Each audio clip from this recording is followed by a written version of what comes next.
بسم الله الرحمن الرحيم. In the name of Allah, the Beneficent, the Merciful. Assalamu alaikum warahmatullahi ta'ala wa barakatuh. Today I have another reaction video. So every day is a new day, and today I have this video, and the title says An American Woman Journey to Islam.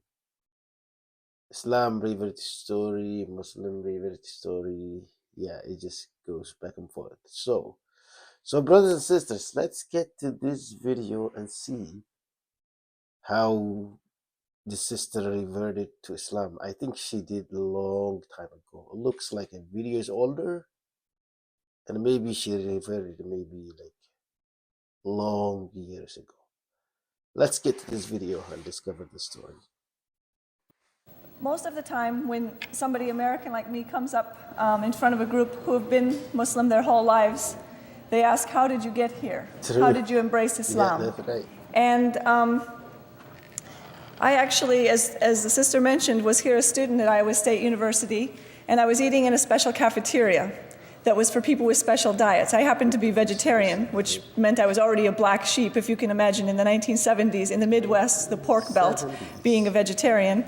So I was eating in the special cafeteria, and some people there asked me, what are you in for, as if it were a jail sentence, and I told them that I was there because I didn't eat meat, and I asked them what they were in for, and they said they didn't eat pork.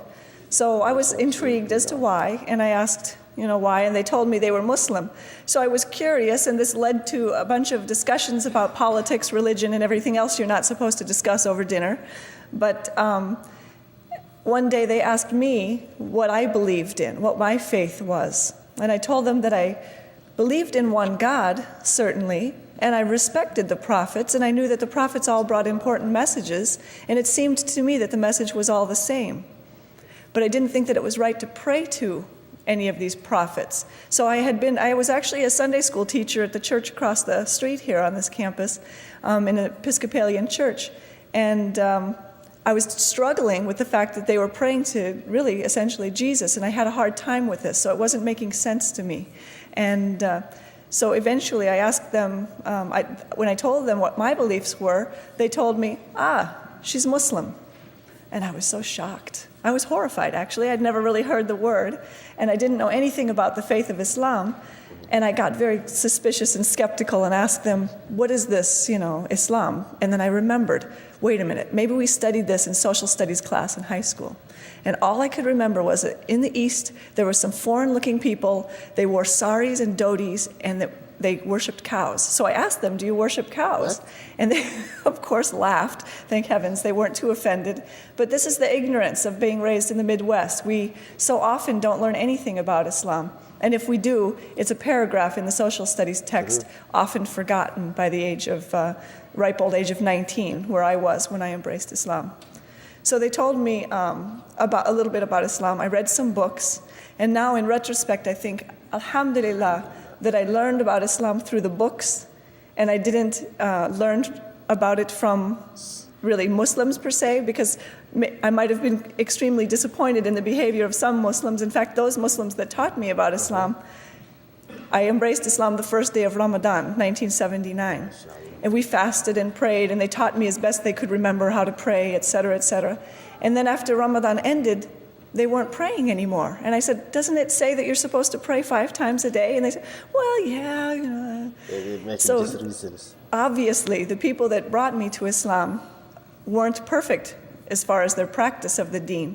But this is just maybe an example to let you know that you don't have to be a perfect Muslim to spread this deen to others and to bring people into Islam. Allah chooses whom He wills, and I feel honored to be here today.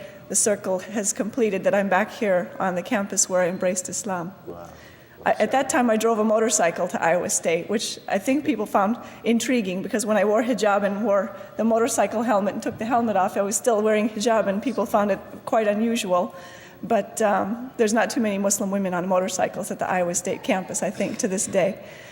Then I became a chiropractor in '83, married then later, after years of being Muslim, and got an opportunity to go to the foothills of the Himalayas and do some chiropractic practice in an area where the women there hadn't even seen a health professional of any sort during their life. So it was a big honor for me again to get to provide health care there near the Khyber Pass in Afghanistan and Pakistan.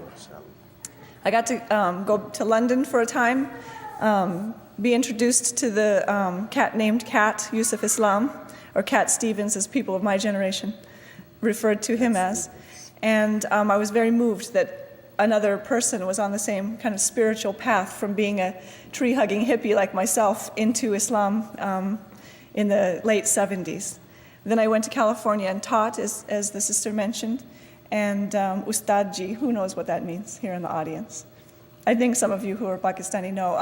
I had a great world religions teacher who was Pakistani and half Irish, and he called himself Ustadji, and he was my teacher as well and allowed me to help new students learn about Islam. And now I'm home again, so the circle is complete. Wow, I never expected the video is going to end that fast and quick, and it was so short.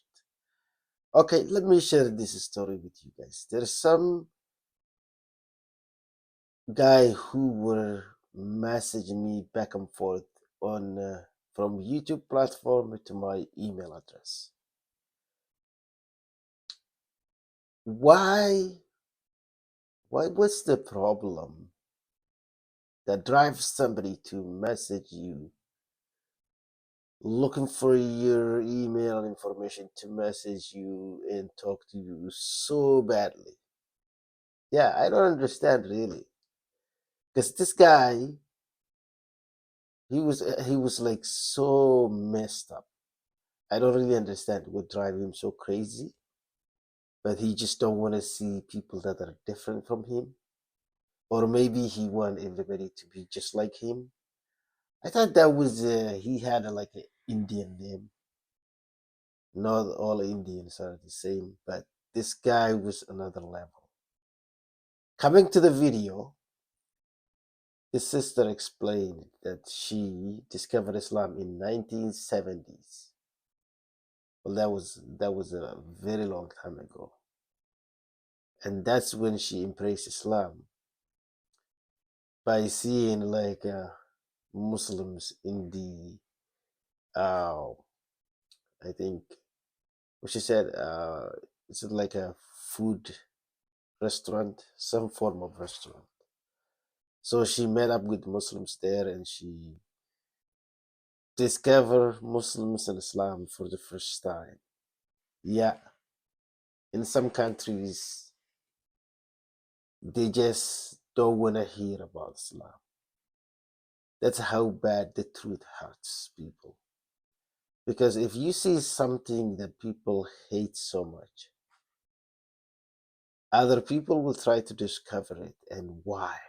Because God give us this brain that works. And then when you see something that people hate, just don't follow and hate them, but you need to see why. Like after everything, there's a why. So when you say, if you are asking yourself why, and then you'll try to discover it and find for yourself. So you don't follow other people's footprint blindly. You can't just go with the, with the crowd, wrong direction. You have to have your own way of thinking. And then you have to research the fact and fact check everything before you just follow friends and families, and they could be wrong. They could be thousands and still on the wrong track. And you can be only the right one. Don't hate human being like you for no reason. I'm just saying. Because hating some people will not heal your problem. It's just gonna make things much worse.